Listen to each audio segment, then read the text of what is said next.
Stress. What do you think about that? Do you have stress? Do you know anybody else who has stress or is feeling stressful? I mean, right now in our world here in 2025, and this is June already, there's so much stress in the air globally.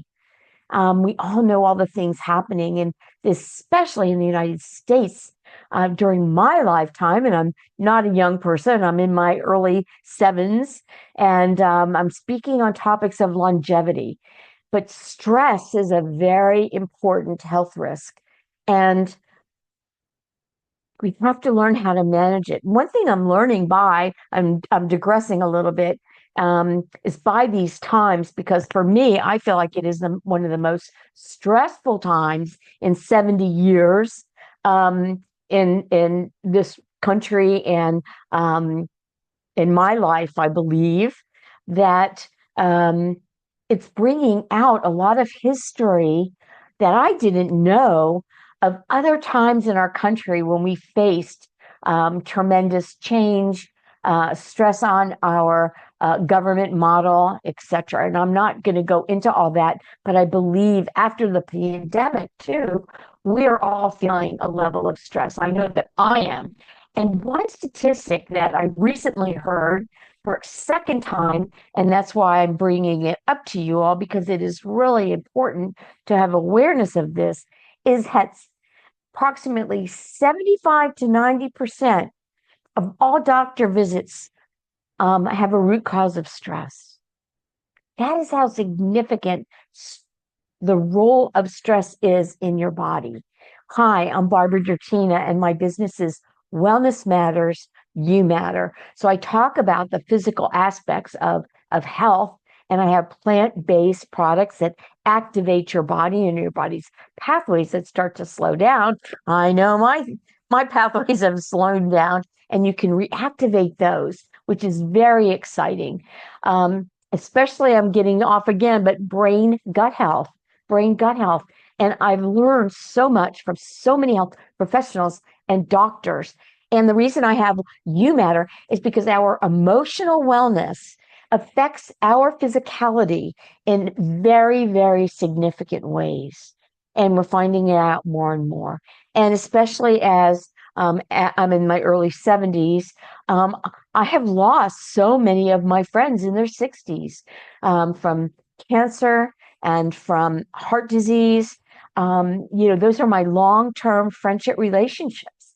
And I did a segment on loneliness, and some of that contributes to loneliness and finding your way, which also is a major health risk. And I'm glad we're talking about these things now. Well, when I heard 75% to 90% is so huge. And a couple of things that I've really noticed, and we need to take that responsibility. I have a membership program called Own Your Life, because these factors we need to become aware of, because no one's watching out for us that way. Our medical system is not working on our behalf, and I'm going to do a segment on that, which we know that it's broken.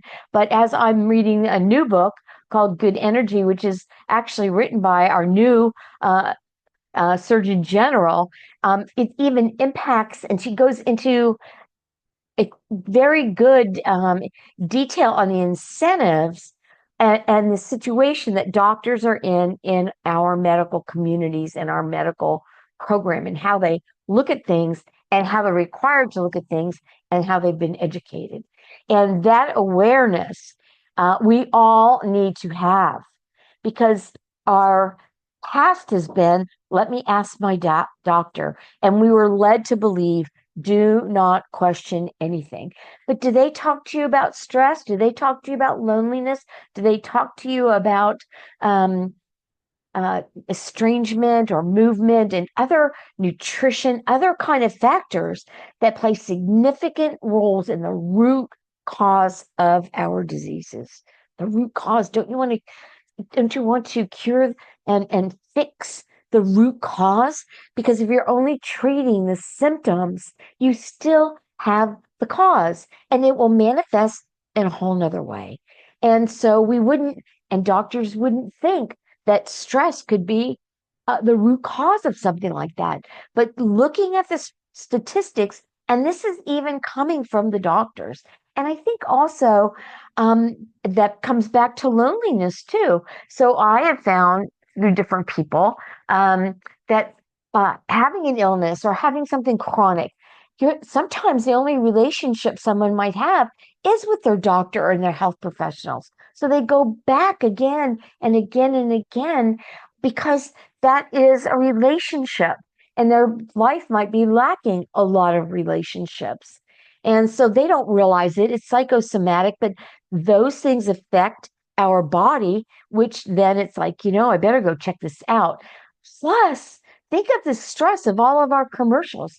There are diseases now that they're talking about that are so rare that are things I never even heard of.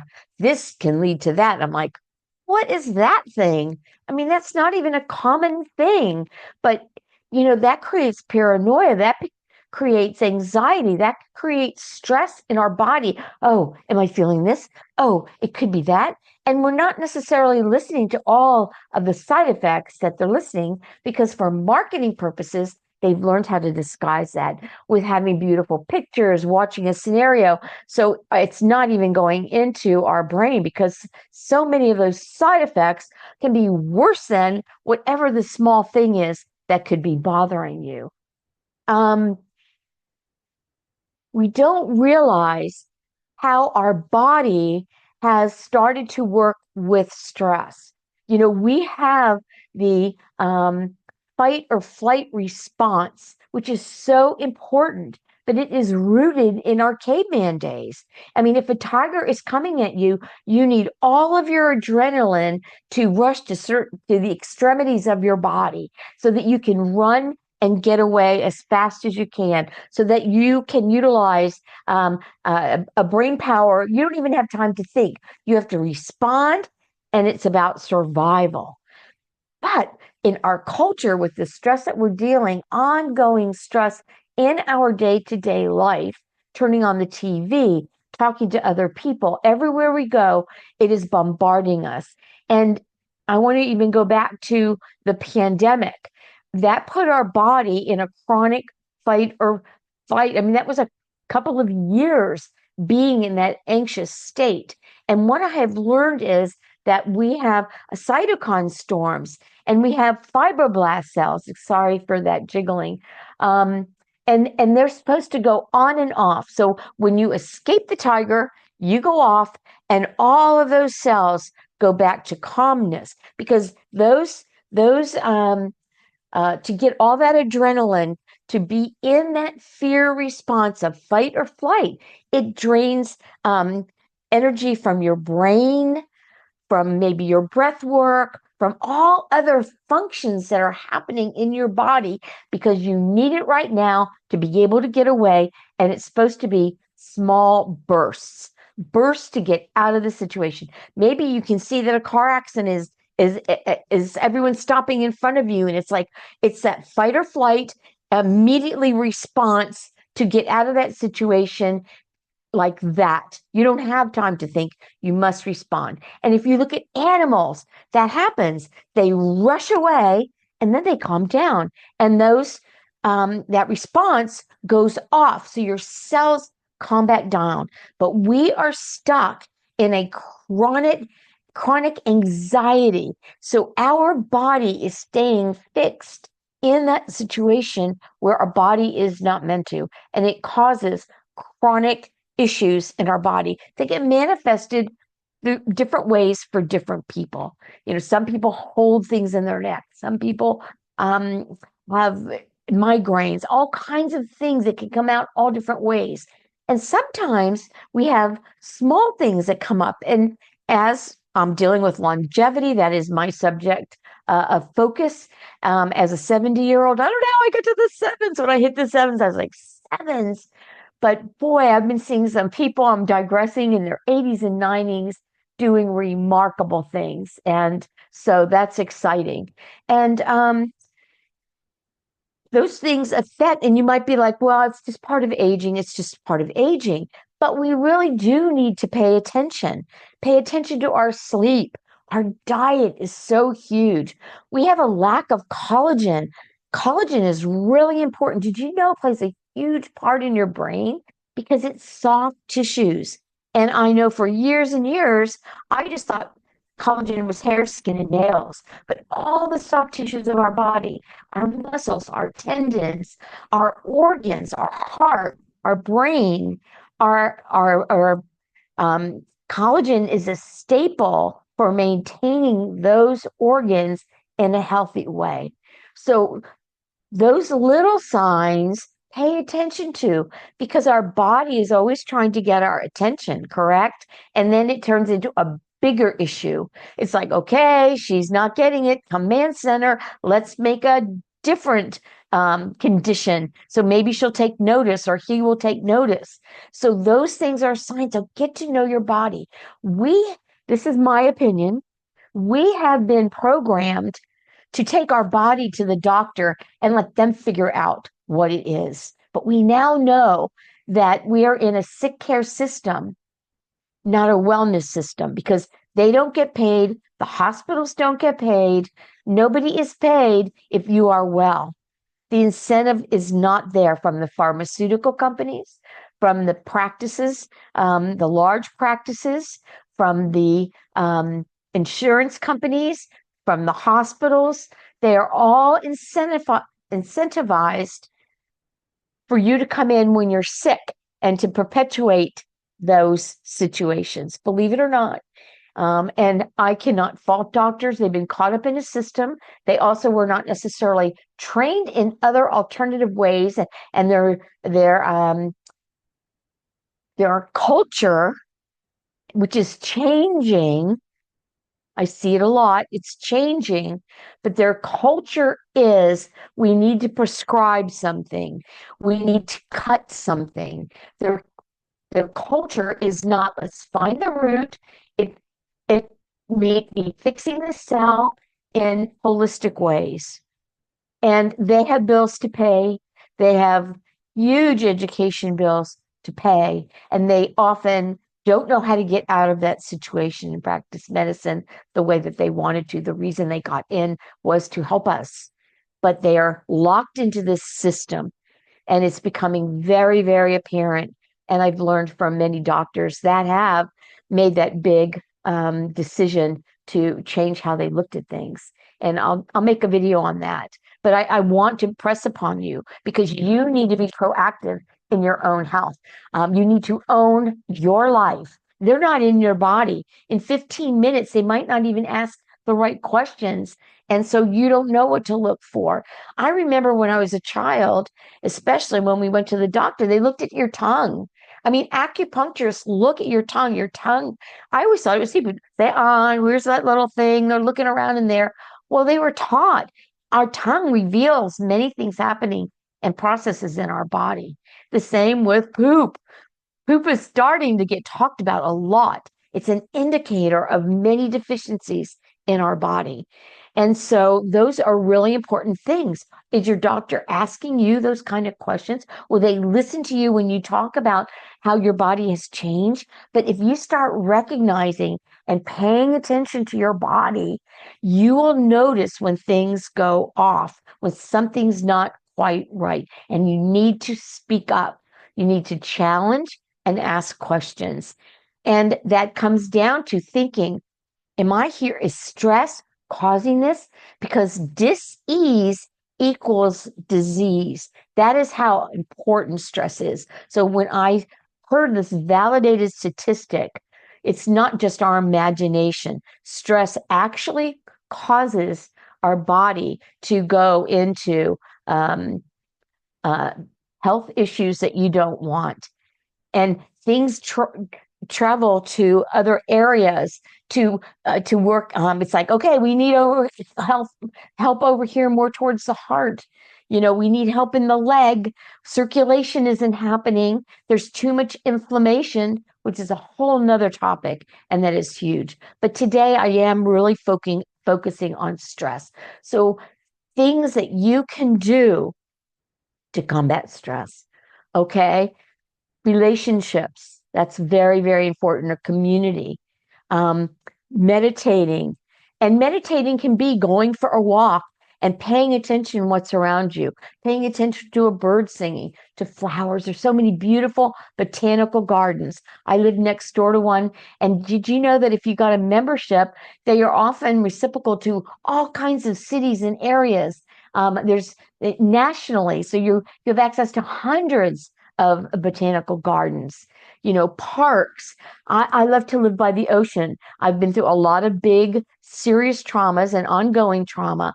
And for me, the ocean is my happy place, and it has salt ions. You can also have salt rocks in your home. You can have soft music. Music plays a huge role, and sound is a huge healer. You could go to YouTube, and sound healing is huge. Crystal bowls and different factors actually heal your body. It's not woo woo. It's how our body was made, because our body is majorly consists of water, and we are energy, and energy and vibration affect those body processes. Being quiet, turning off the TV, and limiting the amount of stressful things that you can pay attention to. We need to be aware of what's going on, um, not extending yourself, overwhelming and overextending yourself, serving others. That is a huge stress releaser. When you are needed somewhere else and volunteering or helping others, that helps you. Reading, but we don't need to be reading all about murder, unless some people, really thrive on that. I watch my energy. What things make me happy and calm, and which things don't. I used to lead a very hectic, chaotic life, and I also had toxic, chaotic people in my life. And I noticed I would be anxious for a few days after interacting with them, and I really limited those things. We can't do this. We really have so much more control over our life than we attribute our life to, or we think we're in circumstances. But I've come to realize that I get to choose. And my health is really important to me. There's no one else watching out for me, and maybe not for you as well. And I want longevity. So, what people are looking at now is health span versus lifespan. If people aren't healthy, when I reach out to them, because I have a product that increases lifespan, the only natural product in the world, actually, as identified by the National Institute of Aging, didn't even know they were doing a study on that, and included one of our products in that. And so, as I've talked to people, well, don't you want to live longer? It's like, no, not really. And it's because they want to be healthy. And if they're not a healthy person, they really don't want to live longer. And we have a medical system that prolongs life and doesn't recognize, like, the goal is keeping somebody alive no matter what, no matter how many processes, no matter how uncomfortable they are, no matter how limiting that particular surgery or uh, procedure might be, as opposed to quality of life and spending that time with your family. That's a whole other topic that is important. But what I'm trying to press upon you is awareness, and stress is a number one killer. So do some of those things. Look, Google, what can I do for stress? What works for you? I put creativity back in my life. I kept feeling like I don't have time. I need a big block of time, 4 hours. I don't want to get messy and get stuff out. And now I leave some things out, and I cannot believe how just even making cards for people instead of buying cards for people has just brings me joy and brings down my stress level and inflammation level. So find what is good for you. Maybe start learning. Ideas keep coming to me. Sorry. Yoga, play an instrument. Maybe you've always wanted to sing. All of those things contribute. It gives us our feel good hormones, which are so important for longevity and quality of life. I hope this was of value to you, and stay tuned for other episodes. Thank you for tuning in.